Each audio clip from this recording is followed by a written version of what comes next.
إلا أن يدعو الناس إلى التوحيد وأن يحذرهم من الشرك. بسم الله والحمد لله والصلاة والسلام الأتمان الأكملان على المبعوث رحمة للعالمين وعلى آله وأصحابه أجمعين أما بعد أيها الإخوة, nous reprenons notre lecture, la lecture du poème d'Ibn Abdel-Aziz al-Hanafi, qu'Allah lui fasse miséricorde. Donc nous nous sommes arrêtés au 26e vers. Dans ce vers, il nous dit ثم دعا في 4 الأعوام بالأمر جهرة إلى الإسلام. Dans ce vers-là, il nous explique le moment où le prophète sallallahu alayhi wa sallam a commencé à appeler de façon claire. Lorsque je dis de façon claire, c'est-à-dire à haute voix, n'arrêtant de se cacher, car au départ, l'islam, le prophète sallallahu alayhi wa sallam propageait l'islam, appelait à l'islam de façon cachée. Juste les gens à qui il faisait confiance, les proches, c'est les gens de sa famille. Cheikh Abd al-Razzaq al-Badr nous dit نشير إلى بدء الدعوة جهرة أو الجهرية. Il fait référence à lorsque Allah subhanahu wa ta'ala a descendu un verset pour lui dire d'appeler à haute voix toute personne à rentrer à l'islam. وأنها في السنة الرابعة من المبعث. C'est-à-dire que cela a commencé au début de la 4e année après la révélation. وقبل ذلك كان عليه الصلاة والسلام يدعو إلى الإسلام سرا. C'est-à-dire avant cela, c'est-à-dire les 3 premières années, le prophète sallallahu alayhi wa sallam appelait à l'islam de façon cachée. قال ابن القيم, Ibn al-Qayyim nous dit dans son livre Zad al-Ma'ad, il faut savoir que le meilleur livre qui nous parle de la guidée du prophète sallallahu alayhi wa sallam est le livre Ibn al-Qayyim qui s'appelle Zad al-Ma'ad. Il nous dit dans ce livre-là وأقام بعد ذلك 3 سنين يدعو إلى الله سبحانه وتعالى مستخفيا. Donc, lorsque le prophète sallallahu alayhi wa sallam a reçu la révélation, il a commencé à appeler, à partir de Ya ayyuhal muddathir, qum fa'anzir, il a commencé à appeler, mais de façon cachée, jusqu'à ce que la parole d'Allah subhanahu wa ta'ala soit descendue, fasda' bima tu'mar wa a'rid 'anil mushrikin, et appelle de façon concrète ce à quoi tu as été ordonné, وَأَعْرِضْ عَنِ الْمُشْرِكِينَ, c'est-à-dire détourne-toi des mécréants, des associateurs. فَأَعْلَنَ بِالدَّعْوَةِ, donc il a commencé à appeler de façon franche, sans se cacher. وَجَاهَرَ قَوْمَهُ بِالْعَدَاوَةِ. جاهر ici, ça veut dire قَابَلَ, c'est-à-dire son peuple l'ont combattu pour cela. وَاشْتَدَّ الْأَذَى عَلَيْهِ, et ils ont été vraiment durs envers lui. وَعَلَى الْمُسْلِمِينَ, et ainsi que ils ont été durs aussi sur les musulmans, même très très durs. Surtout ceux qui n'avaient pas de famille pour les protéger. Car durant ce temps-là, on avait des musulmans qui étaient forts, comme Hamza. Hamza, c'était quelqu'un de très fort, il n'y a personne qui venait lui parler lorsque il s'est converti. On avait des compagnons qui étaient forts, et d'autres qui étaient faibles. Et ceux qui étaient parmi les faibles, par exemple, on a Ibn Mas'ud. Ces faibles-là, ou même Bilal ou autres, ils n'étaient pas protégés par leur famille. Et même la famille de Yassir qui me revient. La famille de Yassir qui ont été torturés. Et donc, du coup, les associateurs les ont châtiés, ont été très très durs avec eux. C'est en voyant cela que le prophète sallallahu alayhi wa sallam a ordonné à ses compagnons de faire la première hijra, d'émigrer vers l'Abyssinie, car là-bas il y a un roi qui est juste. Et ce roi-là qui est Al-Najashi. Al-Najashi était un roi qui était juste, et le prophète sallallahu alayhi wa sallam, c'est pour cela qu'il a envoyé ses compagnons là-bas, afin qu'ils ne soient pas opprimés. Donc lorsqu'il a envoyé ses compagnons pour la première hijra, c'était durant l'an 5 après la da'wah, après la bi'asa plutôt, c'est-à-dire après la révélation. Ensuite, il nous dit dans le vers 27 et 28, وَرَابِعٌ مِنْ نِسَى وَاسْنَا عَشَرٍ مِنَ الرِّجَالِ الصَّحْبِ كُلٌّ قَدْ هَجَرَ إِلَى بِلَادِ الْحُبْشِ فِي خَامِسِ عَامٍ وَفِيهِ عَادُوا ثُمَّ عَادُوا لَا مَلَمْ.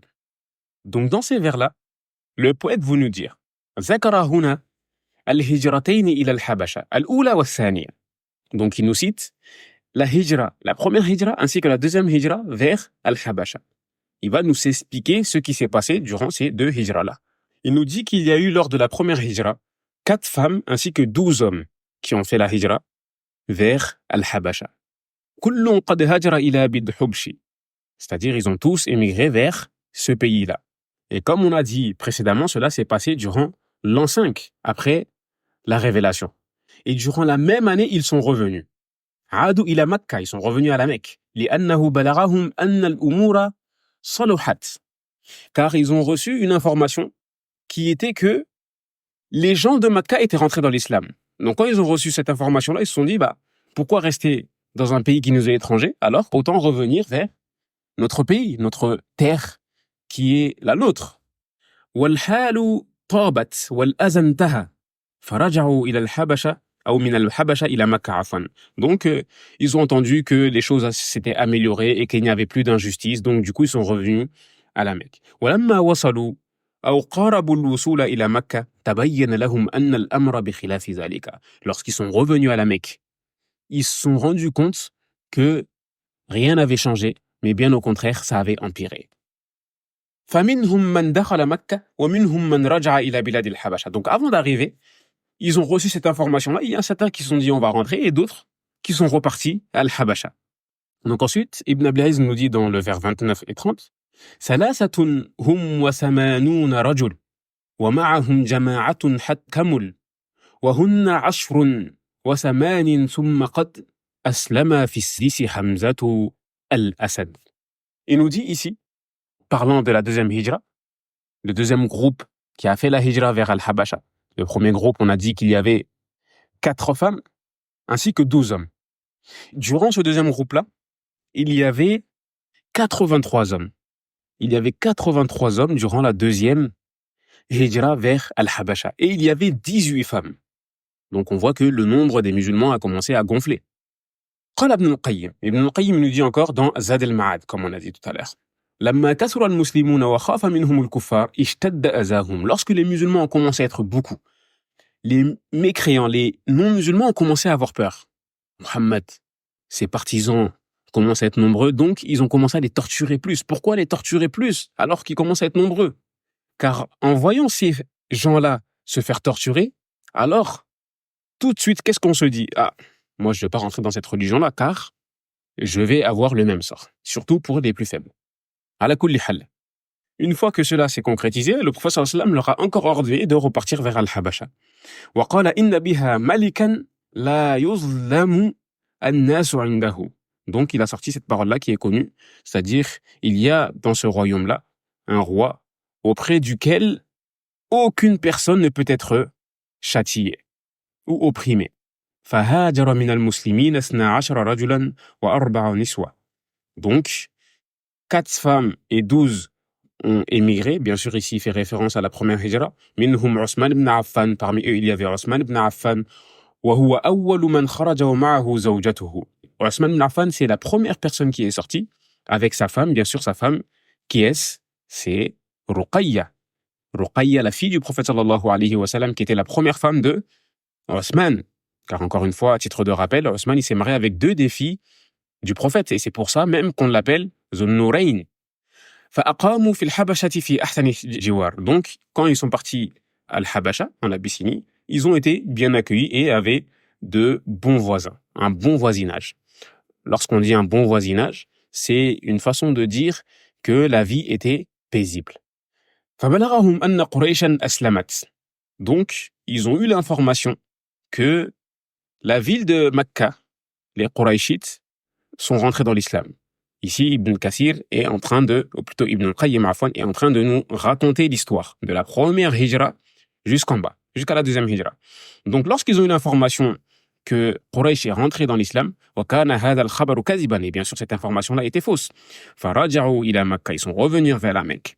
فَلَمَّا بَلَغَهُمْ أَنَّ الْأَمْرَ أَشَدُّ مِمَّا كَانَ, et lorsqu'ils ont reçu l'information que c'était encore pire, رَجَعَ مِنْهُمْ مَنْ رَجَعَ, et retourné ceux qui sont retournés, وَدَخَلَ جَمَاعَةٌ فَلَقُوا مِنْ قُرَيْشٍ أَذًى شَدِيدًا, et certaines personnes sont rentrées quand même dans la Mecque et ils ont rencontré des choses plus atroces, des atrocités encore plus énormes que ce qu'il y avait auparavant. وكان ممن دخل عبد الله بن مسعود. Parmi ceux qui étaient rentrés dans la Mecque, il y avait Abdullah bin Mas'ud.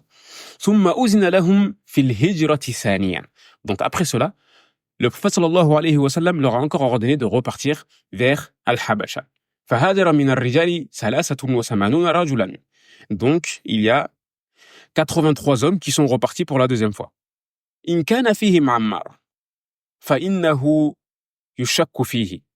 Parmi ces 83-là, certains savants ont dit qu'il y avait Ammar bin Yasir. Mais sur ce cas-là, ils ont divergé. ومن النساء 18 امرأة عفوا. Il y avait 18 femmes. فأقاموا عند النجاشي على أحسن حال. Donc eux, quand ils sont partis auprès de An-Najashi, ils étaient dans de bonnes conditions. فبلغ ذلك قريشا.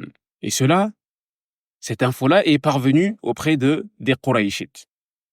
فأرسلوا عمرو بن العاص وعبد الله بن أبي ربيعة.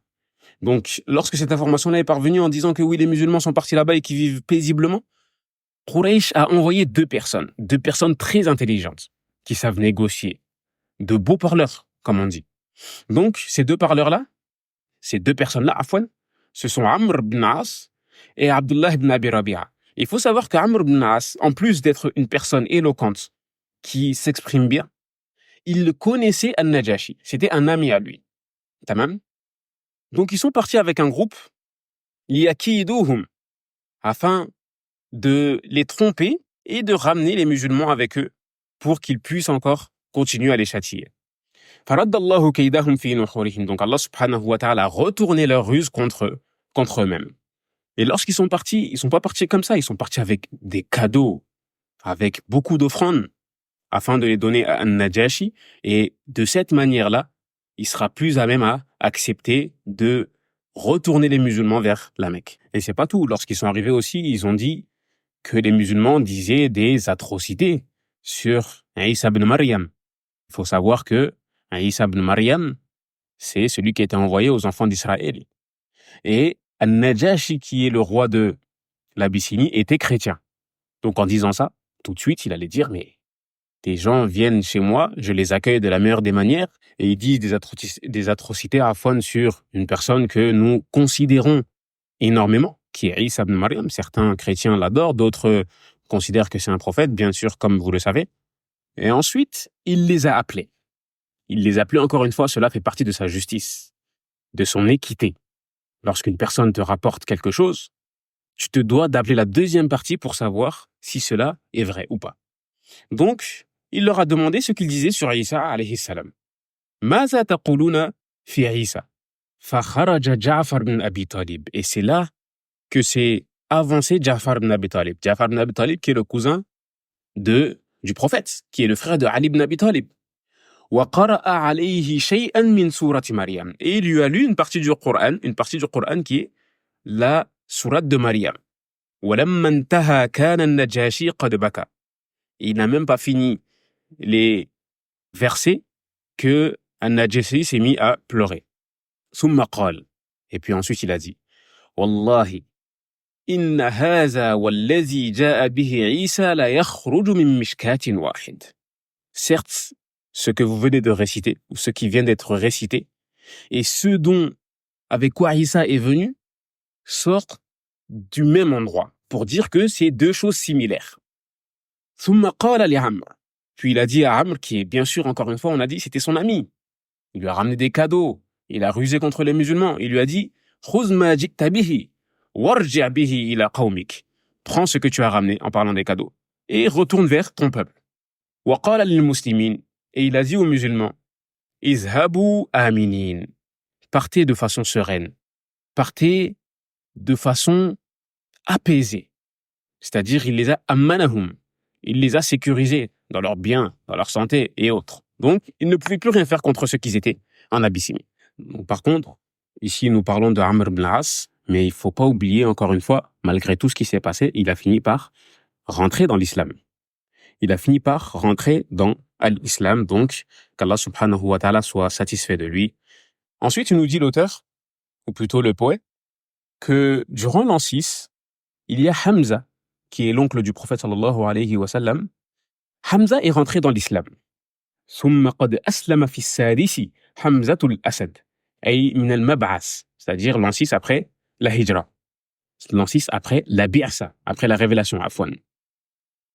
D'autres personnes ont dit c'était durant l'an 8. Ala kulli hal, que ce soit l'an 6 ou l'an 8, Hamza est rentré dans l'islam avant la hijra du prophète sallallahu alayhi wa sallam. Donc, Hamza est premièrement l'oncle du prophète et c'est aussi akhuhu min ar-rada'a, c'est aussi son frère par allaitement. Pourquoi? Car ils ont allaité auprès de la même femme. Ils ont allaité auprès de la même femme. Car il n'y avait pas une grande différence entre Hamza et le prophète sallallahu alayhi wa sallam niveau âge. Et à partir du moment où Hamza est rentré dans l'islam, il y avait un avant et un après. C'était plus pareil. Allah subhanahu wa ta'ala a vraiment secouru l'islam de par sa cause. Il faut savoir que après lui, peu après lui, il y a Omar ibn al-Khattab qui est rentré dans l'islam. L'islam de Omar ibn al-Khattab fut une ouverture pour les musulmans. Et avec Omar et Hamza, les musulmans sont devenus très puissants. Car encore une fois, ils n'arrivaient plus à les attaquer de façon franche. Surtout le prophète sallallahu alayhi wa sallam, ils n'arrivaient plus à l'atteindre. Donc ils torturaient les musulmans, mais ceux qui étaient sous leur commandement, comme les frères, comme Bilal et autres. Et le prophète sallallahu alayhi wa sallam invoquait beaucoup pour que un des deux Omar soit guidé. Il disait dans son invocation, Allahumma a'izz al-islam bi ihda al-Umarayni. Oh Allah, renforce l'islam par l'un des deux Omar. En parlant de Omar ibn Khattab et Amr ibn Hisham. Amr ibn Hisham qui est qui? Abu Jahl. Et Allah subhanahu wa ta'ala a guidé Omar ibn Khattab et ce fut une ouverture pour l'islam. Car encore une fois, lorsqu'on voit Omar ibn Khattab, tout ce qu'il a fait pour l'islam, même si on ne parle pas de lorsqu'il s'est converti, mais on parle de lors de son mandat de califat, il a vraiment ouvert énormément de pays et cela fut vraiment une ouverture pour les musulmans ainsi que pour l'islam. Ici, les savants ont tiré de ce hadith-là, cette parole-là du prophète sallallahu alayhi wa sallam, que nous avons le droit d'invoquer pour le non-musulman. On a le droit d'invoquer pour le non-musulman pour qu'il soit guidé, pour qu'Allah subhanahu wa ta'ala le guide. Lorsqu'on a une mère ou un père musulman, un collègue, une personne avec qui on travaille, ou autre, on se doit d'invoquer Allah pour qu'Allah le guide. Et on se doit de vouloir le bien pour lui comme on le veut pour nous-mêmes. La yu'minu ahadukum hatta yuhibba li akhihi ma yuhibbu li nafsihi. Ne sera pas véritablement croyant jusqu'à ce qu'on aime pour notre frère ce qu'on aimerait pour nous. Certains savants ont dit ici al-ukhuwa al-bashariyya. Ils ont dit ici, c'est la fraternité, pas que dans l'islam. Donc on doit aimer pour le non-musulman ce qu'on aimerait pour nous, c'est le fait qu'il rentre dans l'islam. Alors il ne faut pas oublier, lorsqu'on a un père ou une mère ou de la famille non musulmane, on se doit d'invoquer Allah subhanahu wa ta'ala pour qu'il rentre dans l'islam et qu'il soit sauvé. Lorsqu'on a une personne en dehors même de la famille, et qu'on a des liens avec cette personne-là, on se doit d'invoquer pour cette personne-là. Et cela est une chose immense qu'on ne comprend pas. Lorsqu'on a une personne qui est non musulmane, on se doit d'avoir un comportement exemplaire envers lui, afin de l'appeler de par notre noble comportement qui est le comportement de l'islam. On ne se doit pas d'être vulgaire, on ne se doit pas de mentir, on ne se doit pas de ruser. Car toutes ces choses-là, lorsqu'on les fait, tout de suite, ah bah c'est les musulmans, ah bah c'est les arabes, ah bah c'est les noirs. Alors que le musulman, il ne ment pas. Il y a un compagnon, une petite parenthèse, il y a un compagnon qui s'est fait attraper lorsqu'il a voulu faire la hijra et les associateurs l'ont attrapé. Ils ont dit, toi là, tu vas où?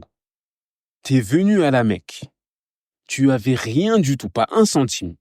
On t'a enrichi. Maintenant t'es riche et maintenant tu veux partir avec notre argent? Non, jamais de la vie. Tu vas venir et tu vas nous dire où t'as ton argent, on va tout te prendre. Et tu veux partir? Bah, tu pars sans rien. Qu'est-ce qu'il a dit? Il a dit, partez à tel endroit et tel endroit, il y a mon argent. Qu'est-ce qu'ils ont fait? Est-ce qu'ils ont dit non, tu vas mentir? Non, on ne te croit pas? Tout de suite, ils l'ont laissé, il est parti. Et eux sont partis chercher l'argent. Pourquoi ils lui ont fait confiance? Alors qu'il est en train de fuir. Il est en train de fuir de quoi? Il est en train de fuir des atrocités, de l'injustice. Il aurait pu même mentir peut-être. Allahu a'lam. Hacha.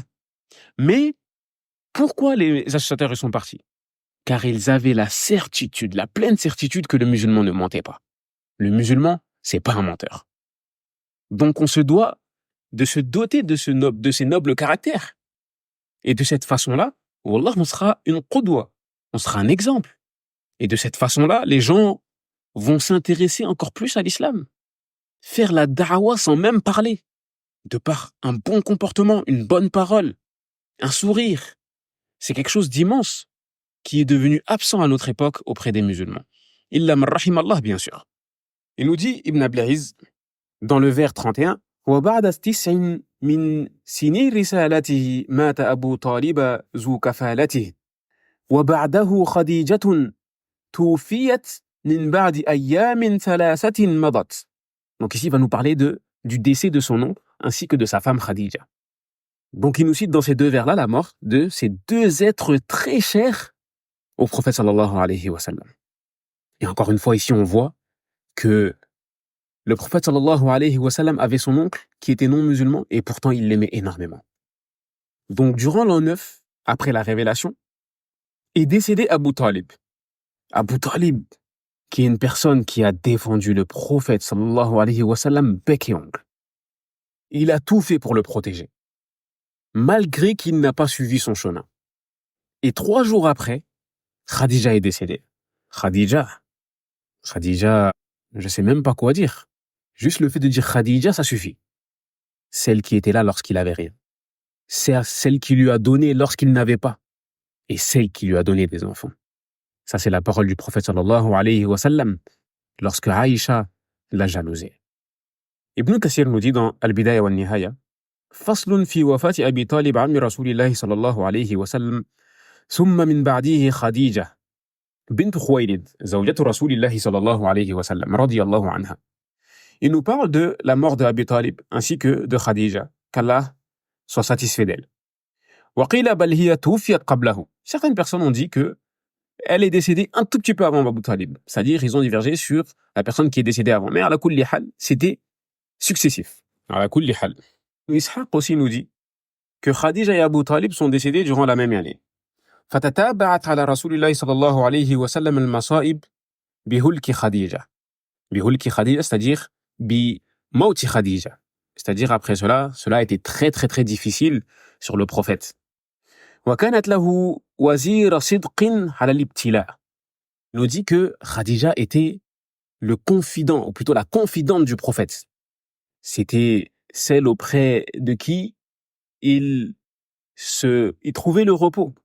Même lorsque la révélation est descendue au début, il est parti voir qui lorsqu'il a eu peur? Khadija. Et c'est elle qui l'a consolé en disant que c'était quelqu'un de bon et qui nourrissait les pauvres, etc. Donc, c'est impossible que le Seigneur veuille du mal pour lui, ou de lui. Donc, كان يسكن إليها والسكون هو الطمأنينة وبهلك عمه أبي طالب. Et aussi, cela a été très difficile pour le prophète sallallahu alayhi wa sallam, la mort de son oncle. Car c'est quelqu'un qui était là pour le prendre sa défense, pour le secourir. Il l'a pris sous son aile depuis très petit, depuis la mort de son grand-père.